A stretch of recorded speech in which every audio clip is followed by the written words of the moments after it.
एक बार इन लोग में जब दुर्वासा जी महाराज आए तो इन दोनों बहनों ने उनको प्रणाम नहीं किया। प्रणाम न करने के कारण दुर्वासा जी महाराज ने श्राप दे दिया कि आज अभिमान के वशीभूत होकर के तुमने आए हुए महात्माओं को प्रणाम नहीं किया है, इसलिए जाओ मैं तुम्हें श्राप देता हूँ कि तुम्हें मृत्युलोक में जाकर के निवास करना पड़ेगा। जब ये श्राप दुर्वासा जी महाराज के द्वारा दोनों बहनों को मिला, बाद दोनों बहनों ने हाथ जोड़ करके विनती करी और उनसे क्षमा मांगी। आप लोग मेरी छोड़ दो, थोड़ा नीचे उतर के आओ, मेरी छोड़ो।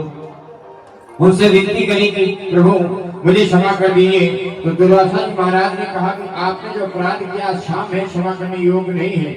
आज दोनों बहनों की आंखों में आंसू आ गए। जिस समय आंखों में आंसू देखे तो सत्य हृदय नवनीत समाना, कहा कवि पर कहा न जाना। आज उनका हृदय द्रवित हो गया। बोले जाओ, मैं तुम्हारी आंखों में आंसू देख करके मेरा हृदय द्रवित हो गया, इसलिए मैं तुम्हें एक उपाय बताता हूँ। जब तुम मृत्युलोक में जाओगी और जाकर के 11 एकादशी के व्रत पूरे करोगे तो तुम्हें तुम्हारा इंद्रलोक मिल जाएगा। आज जैसे ही बताया गया तो वही पूर्व जन्म की बहन अनंता और सुनंता आज मृत्युलोक में आकर के तारा और रुक्मण के नाम से जानी जाती है। जरा प्रेम से बोलो जय माता दी, सारे बोलो बोलो तपेश्वरी मैया की। आज वही तारा और रुक्मण दोनों बहनों ने मिलकर के 10 एकादशी के व्रत पूरे कर लिए। जब अंतिम एकादशी का व्रत शेष हो जाए तो बड़ी बहन तारा ने कहा जाओ पुष्प लेकर के आओ। बगीचे से पुष्प लेने के लिए जैसे छोटी बहन रुक्मण पहुंची, फूलों को तोड़ करके वापस जैसे लौट रही थी तो रास्ते से जय माता दी की आवाज सुनाई पड़ी। जब उसने सुना कि जय माता दी की आवाज आ रही है, बोली मुझे उस स्थान पर जाना चाहिए, शायद महारानी का यज्ञ हो रहा है। उस स्थान पर पहुंची, जाकर के बैठी। आज जब वो यज्ञ संपन्न हो गया, जागरण संपन्न हुआ तो उसे प्रसाद दिया गया।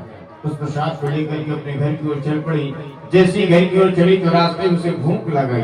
भूख लगने के कारण उसने उस प्रसाद को खा लिया। वो भूल गई कि आज अंतिम एकादशी का व्रत शेष बचा है। आज तो उसे याद ही नहीं रहा। उसने मांसाहार कर लिया था और पुष्प को लेकर प्रसाद को लेकर के अपने घर की ओर आई। बड़ी बहन तारा ने कहा लाओ मुझे पुष्प दे दो।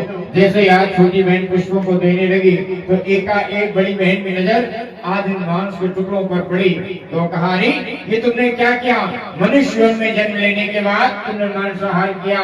क्या तुझे पता नहीं कि बड़े भाग मानुष तन पावा, सुर दुर्लभ सब ग्रंथि गावा, और तुमने एक जगह में अपराध कर दिया।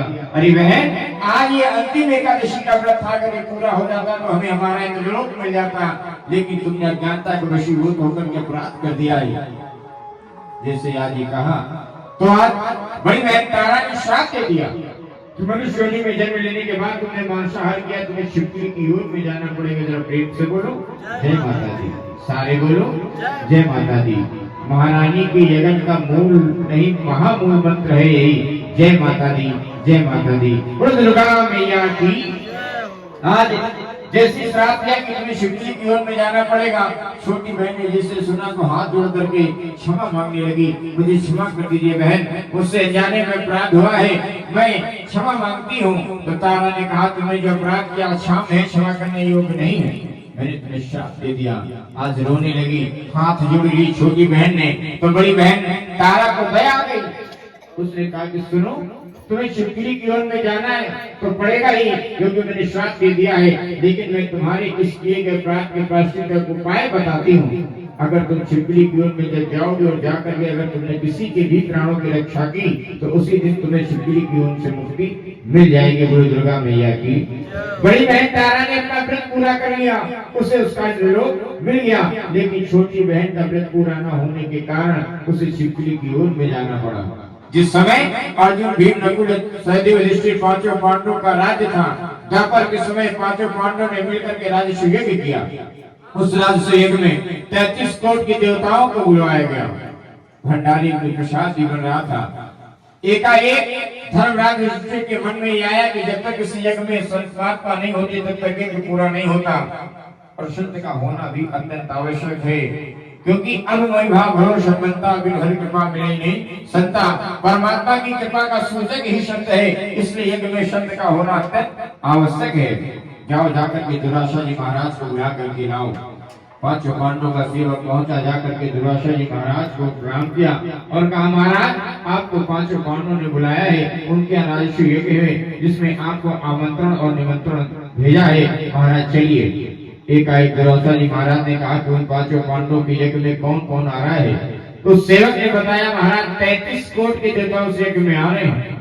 जैसे ये बात सुनी दुर्वासा जी महाराज ने, तो उन्होंने कहा कि सुनो, अगर 33 कोट के देवता उस यज्ञ में आएंगे तो जाकर के कह दो पांचों पांडवों से भी दुर्वासा के यज्ञ में नहीं आएंगे। ये सुन करके वो सेवक वापस आ गया और वापस आकर के दुर्वासा जी महाराज को कहे गए वचनों को पांचों पांडवों से बताया। तो पांचों पांडवों ने कहा, मेरा जो कर्तव्य था उसे मैंने पूरा कर दिया है, अब वो आवे या ना आवे कि उनकी मर्जी है। इधर यज्ञ प्रारंभ हुआ और यज्ञ के अंतर्गत एक बड़े से कढ़ाई में प्रसाद बनाया जा रहा था, खीर बनाई जा रही थी।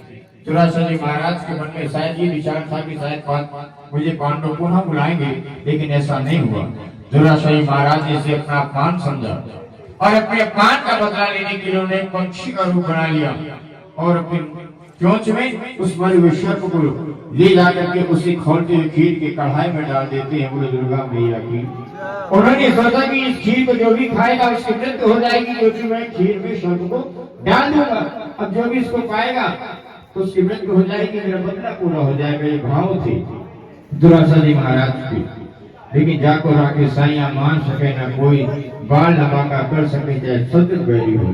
जब अष्टभुजी रक्षा करिए तो ये दुई हाथ बेचारे क्या करिए कि महारानी की कृपा होगी। आज विप्रयास था, जैसे सर्प को डाला गया कोई नहीं देख पाया, लेकिन विधि का विधान दीवार पर चिपकी हुई वही छिपकली सब कुछ देख रही थी।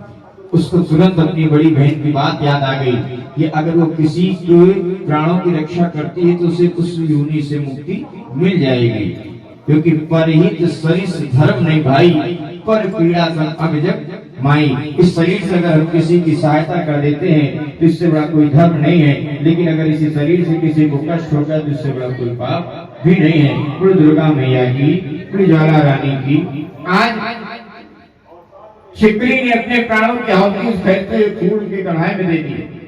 जैसे खोलते खीर की कढ़ाई में उसके छलांग लगाई, उसके प्राणों बंद हो गया। थोड़ी देर बाद छिपकली आज उस खीर की सतह पर उतराने लगी।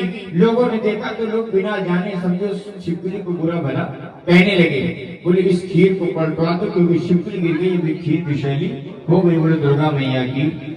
मैं सबका मन महारानी के तरफ चाहता हूँ, क्योंकि ये वो समय है जो आपको संपूर्ण जागरण का फल देगा।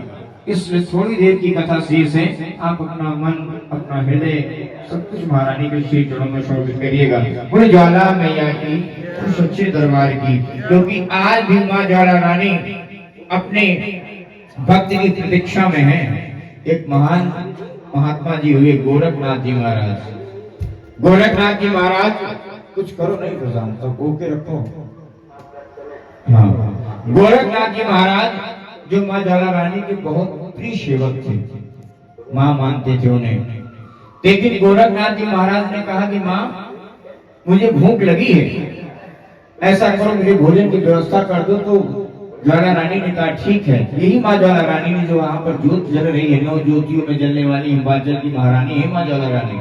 अकबर ने बड़े प्रयास किए इनको बुझाने के, लेकिन बुझा नहीं पाया था अकबर।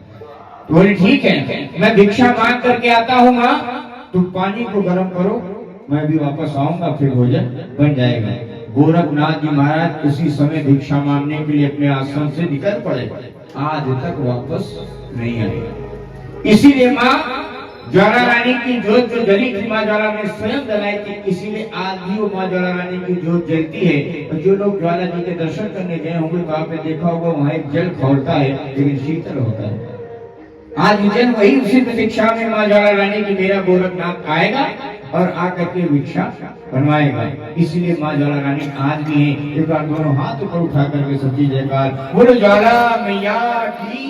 और गोरखनाथ जी महाराज की और प्रभु श्री राम जी महाराज की प्रतीक्षा में आज भी माँ वैष्णो रानी उनकी प्रतीक्षा करती है, क्योंकि श्री राम जी ने कहा था कि मैं आऊंगा और आकर के तुमको दर्शन दूंगा। माँ वैष्णो रानी आज भी धरती पर भ्रमण करती है अपने प्रभु श्री राम के लिए, और माँ ज्वाला रानी की जोत जलती है अपने भक्त अपने पुत्र गोरखनाथ के लिए। गुरुद्वारा देवी मैया की आज जैसी शिवरी उसने गिरी तो लोगों ने कुछ जाने समझे बुरा भला कहने लगे। खीर के कढ़ाई को पलटा जाने लगा। जिस समय खीर के कढ़ाई को पलटा जाने लगा तो मरी हुई शिवरी के साथ साथ में वो शब्द दिखाई पड़ा। लोगों ने जिस समय मरे हुए शव को देखा तो लोगों ने सोचा कि अरे ये शब्द तो पहले से आकर के गिरा था, लेकिन शिवरी तो अभी आकर के गिरी है। बताओ इस छोटे से जीव ने हम सबके प्राणों की रक्षा की है। आज सारे देवताओं ने विनती करी और विनती करके महारानी से प्रार्थना करी कि माँ इस शिवरी ने हम सबके प्राणों की रक्षा करी है, इससे मनुष्य योनि में जन्म मिलना चाहिए, क्योंकि 83,999 योनियों में भटकने के उपरांत मिलता है मानव शरीर। महारानी ने सारे भक्तों की विनती को स्वीकार कर लिया। तो वही शिवरी एक राजा के राजा स्पर्श के यहाँ कन्या बन करके जन्म लेती है। राजा बड़े प्रसन्न हो गए कि मेरे घर पर बेटी हुई है, मेरे घर पर कन्या हुई है, क्योंकि जिन घरों में बेटी होती है महारानी की कृपा होती है, माँ लक्ष्मी अपने आप विद्यमान हो जाती है। क्योंकि बेटा तो हमें भाग्य से मिलता है, लेकिन बेटी हमें सौभाग्य से मिलती है। आज वही कन्या बन करके राजा स्पर्श के यहाँ पर जन्म लेती, तो राजा ने अपने विद्वानों को बुलवाया। विद्वानों को बुलवा करके कहा मेरी बेटी का भाग्य बताओ, कुंडली बनाओ, मैं जानना चाहता हूँ कि मेरी बेटी का भाग्य कैसा है। जिस समय कुंडली बनाई गई तो विद्वानों ने कहा महाराज आपकी बेटी आपके लिए लाभकारी नहीं, अगर आपकी बेटी आपके राज्य में रहेगी, आपके पास रहेगी तो आपके राज्य में प्रलय आ जाएगी, सारा सब कुछ समाप्त हो जाएगा, प्रजा दुखी हो जाएगी, मरवा दो महाराज। राजा ने कहा ऐसा मैं नहीं करूंगा, मैं अपने घर पर जन्म लेने वाली बेटी को मरवा नहीं सकता, लेकिन मेरी प्रजा यही कहेगी कि अगर राजा के घर में बेटे ने जन्म दिया होता तो राजा ना मरवाते, लेकिन बेटी ने जन्म दिया तो राजा ने मरवा दिया, तो आगे आने वाला संदेश भी निरर्थक जाएगा। इसलिए ना मैं बेटी को नहीं मरवा सकता, कोई दूसरा उपाय हो तो बताओ। एक संदूक मंगवाया गया और संदूक को मंगवा करके उसमें हीरे जवाहरात रुपया सर्दी सोना चांदी मोहरों से उसे अलंकृत करवा दिया गया। जिस समय हीरे जवाहरात उसे अलंकृत करवा दिया गया, ढेर सारा खजाना संदूक के अंदर रख दिया गया, उसी में उस बेटी को लिटा करके बहते हुए जल में प्रवाह कर दिया गया। अब आप समझिए नवजात शिशु और छोटी सी बेटी उस संदूक के अंदर बहती हुई आई, और आई कहाँ? बाबा विश्वनाथ की नगरी काशी, माँ गंगा के पावन तट पर जैसे आई तो एक नाव चलाने वाले नाविक की नजर पड़ी। उसने देखा ये तो कुछ चमक रहा है, कुछ तेज सा लगा, उसमें हीरे आदि जड़े थे। उन हीरो की खजाने की चमक को देख करके उसको किनारे ले आया। जितना खजाना ऊपर था वो सारा का सारा खजाना उसने निकाल लिया। अब उसने सोचा जब संदूक के ऊपर इतना खजाना है तो संदूक के अंदर भी खजाना होगा। बोले दुर्गा मैया की ऐसी लालसा के कारण उसने संदूक को खोला, और जैसे संदूक को खोला तो उसी खजाने के साथ साथ में एक सुंदर सी कन्या उसे दिखाई पड़ी, मानो साक्षात जैसे अष्टभुजी माँ कन्या बनकर के आई हो। बोले अष्टभुजी मैया की। विधि का विधान देखिए, उसके कोई संतान नहीं थी, क्योंकि जिस दान में कोई द्रव्य न हो वो दान नहीं शोभा देता, तो जिस आंगन में संतान न हो तो आंगन नहीं शोभा देता। उसके कोई संतान नहीं थी। ये माँ ऐसी है जो सारे भक्तों की इच्छा मनोकामनाओं को पूर्ण कर देती है। आप इससे मांगो या ना मांगो फिर भी सब कुछ पूरा करके बस भाव होना चाहिए महारानी के श्री चरणों में, क्योंकि प्रबल प्रेम के पाले पड़ के प्रभु को नियम बदलते देखा, और प्रभु का मान टले टल जाए और भक्त का मान न टलते देखा। ऐसी महारानी है। आज उस बेटी को लेकर के अपने घर पर आया, अपनी पत्नी को दिया। महारानी अन्नपूर्णा की कृपा से उसके स्तनों से दूध छलक आया। अपनी बेटी को स्तनपान कराने लगी। माता ने और उनके पति ने उस पुत्री का नाम रखा रुक्को। पूर्व जन्म में अनंता सुनंता, फिर तारा और रुक्मण, फिर इधर तीसरे जन्म में यही राजा स्पर्श के घर पर कन्या बनकर के आई थी, फिर का नाम रखा गया रुक्को। अब रुक्को नाम पड़ गया। धीरे धीरे समय व्यतीत होता गया तो इन्होंने क्या किया, अपनी बेटी का विवाह कर दिया। जब बेटी का विवाह हो गया तो एक दिन की सास बीमार हो गई। जब सास बीमार हुई तो सास ने कहा बेटी मेरे स्थान पर तुम जाओ, तो जाकर के राजा हरिश्चंद्र के यहाँ सफाई का कार्य करके आ जाओ, क्योंकि हम नहीं जाएंगे तो दंडित हो जाएंगे। अपनी सास की आज्ञा पा करके चल पड़ी राजा हरिश्चंद्र के घर सफाई का कार्य करने। जैसे ये सफाई का कार्य कर रही थी उसी समय आठों पैर की आराधना करने वाली महारानी केनन भक्ता तारा रानी सेवा करके वापस लौट रही थी। आप लोगों ने देखा होगा कि अपने यहाँ जो बुजुर्ग लोग होते थे पहले सुबह भी आरती करते थे और शाम को भी आरती करते थे, त्रिकाल संध्या होती थी। और एक दिन में 8 पैर होते हैं, 8 पैर आराधना करने वाली भक्ता थी तारा। एक दिन में 8 पैर। आपको एक बात मैं बता रहा हूँ, जिस समय भगवान कन्हैया एक दिन में 8 बार भोजन करते थे, हमारे यहाँ के घर में भी छोटे बच्चे पता नहीं कब खाएं, कितनी बार खाएं, कोई भरोसा नहीं है।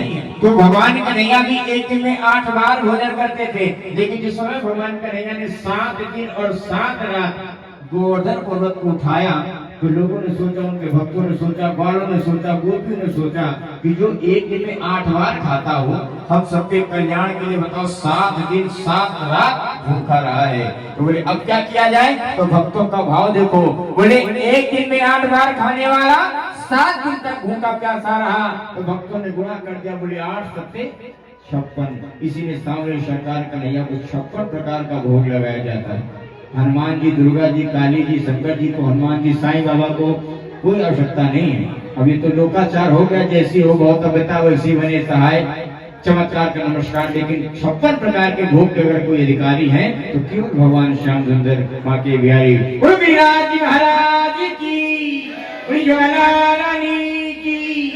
आज इधर के समय आप जो बैठ के आराधना करने वाली तारा वापस लौट रही थी, तो एक नजर पड़ी तो अपने पूर्व जन्म के कर्मों के कारण वो जान गई कि मेरी पूर्व जन्म की छोटी बहन है।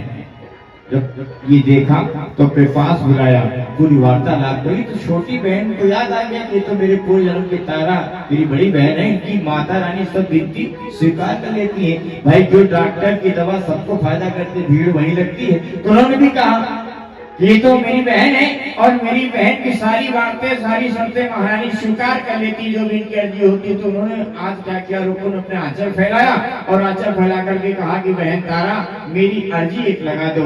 मेरे विवाह के कई वर्ष हो गए, लेकिन मेरे कोई भी संतान नहीं है, मेरी भी गोद हरी भरी हो जाए। अब जिसकी जो इच्छा मनोकामना हो, भाव के साथ महारानी से मन ही मन बोलिएगा। बोले मेरी भी एक अर्जी लगा दीजिए, मेरे विवाह के कई वर्ष व्यतीत हो गए, लेकिन मुझे माँ कहने वाला ना बेटा है ना बेटी। तो उस समय तारा ने कहा कि तुम्हारी गोद हरी भरी हो जाएगी, लेकिन सुनो, रुको, तुम्हें अपने घर के आंगन तो गाय के गोबर से लीप करके, चौक पूर करके, किसी ब्राह्मण के सहयोग से महारानी माँ ज्वाला रानी का पूजन करवाना पड़ेगा। अगर तुम्हें संकल्प लेती हो तो तुम्हारी गोद हरी भरी हो जाएगी। रुको ने कहा अवश्य मैं ऐसा ही करूंगी। उससे संकल्प ले लिया कि हे माँ भवानी, हे माँ तारा, आपके सम्मुख हे माँ ज्वाला रानी, मैं संकल्प लेती हूँ कि मैं अपने घर के आंगन को गाय के गोबर से लीप करके किसी ब्राह्मण को बुला करके आपका पूजन करवाऊंगी। सारी रात जय माता दी करके आपका यज्ञ करूंगी। माँ मेरी गोद हरी भरी हो जाए। महारानी ने उस भक्तावृत्ति को स्वीकार कर लिया। कुछ ही दिनों बाद उसके घर पर एक सुंदर बालक ने जन्म लिया। जब बालक ने जन्म लिया, बेटा धीरे धीरे बड़ा होने लगा, लेकिन वो यज्ञ कराना भूल गई। जब यज्ञ कराना भूल गई, एक दिन उसका बेटा बीमार हो गया। जब बेटा बीमार हुआ तो रोती बेटी तारा के पास पहुंची, कहा तारा मेरे बेटे को चेचक निकल आई। तारा ने जब सुना, कहा तुम्हारे बेटे को चेचक नहीं, तुम्हारे बेटे को माता निकल आई। याद करो समय को, जिस समय तुमने कहा था कि महारानी का यज्ञ कराओगे, अगर बहुत हरी भरी हो जाएगी। याद तुम्हारा बेटा इतना बड़ा हो गया, तुम्हें माँ की याद नहीं है, तुमने अपना संकल्प नहीं पूरा किया।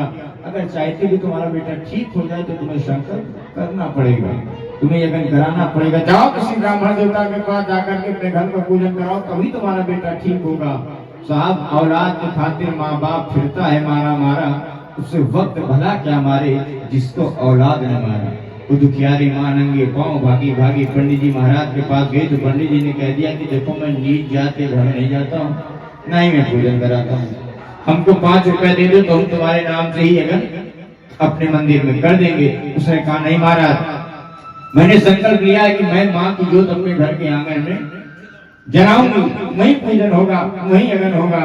बोली ना, बड़ा उन्होंने विनय किया। तब पंडित जी ने शर्त रखी कि सुनो को मैं तुम्हारे घर के आंगन में आऊंगा, पूजन कराऊंगा, लेकिन मेरी एक शर्त है, अगर राजा हरिश्चंद्र की पत्नी तारा तुम्हारे यहाँ जागरण में आएंगी तो। बोली ठीक है, स्वीकार करती हूँ। ये तुरंत वापस आई।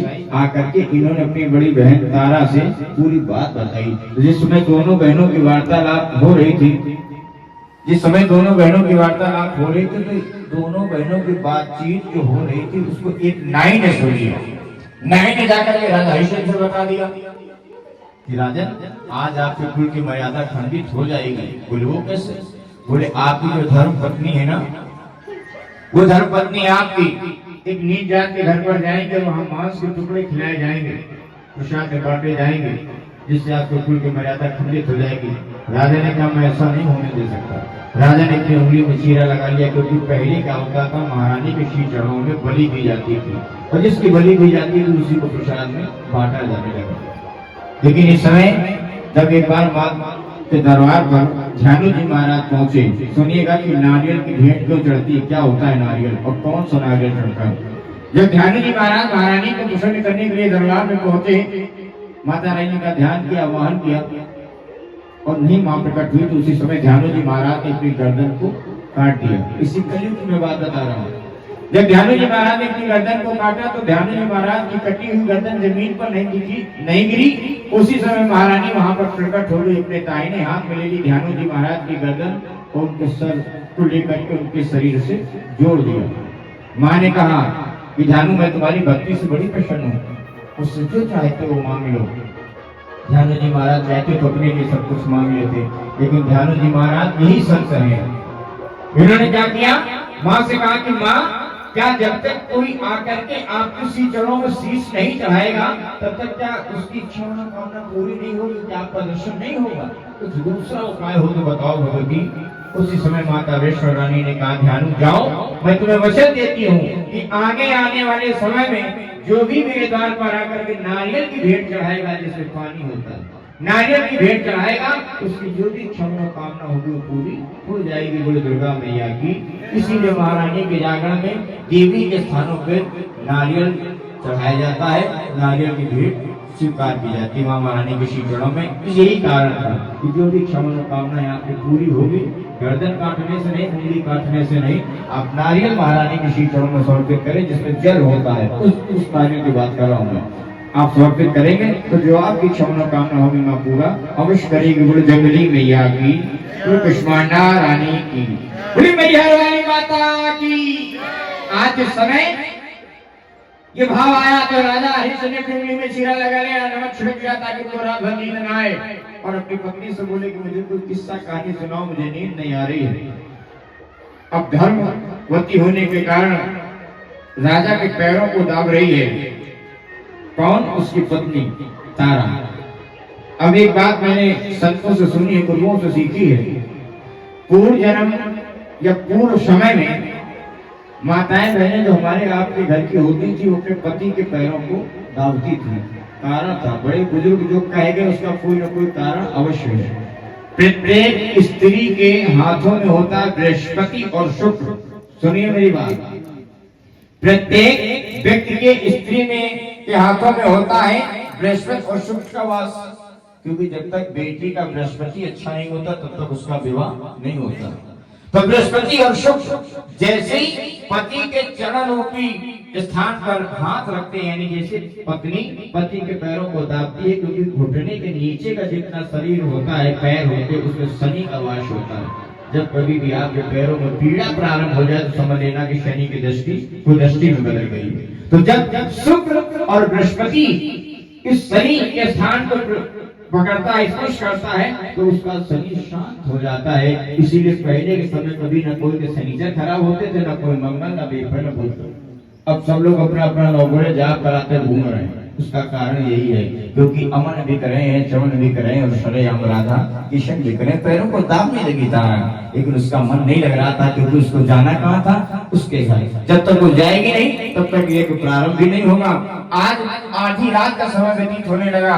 जिस समय आधी रात का समय व्यतीत हुआ तो उसका मन तो लग ही नहीं रहा था। मन ही मन उसने विचार किया कि कौन मेरी सहायता करेगा।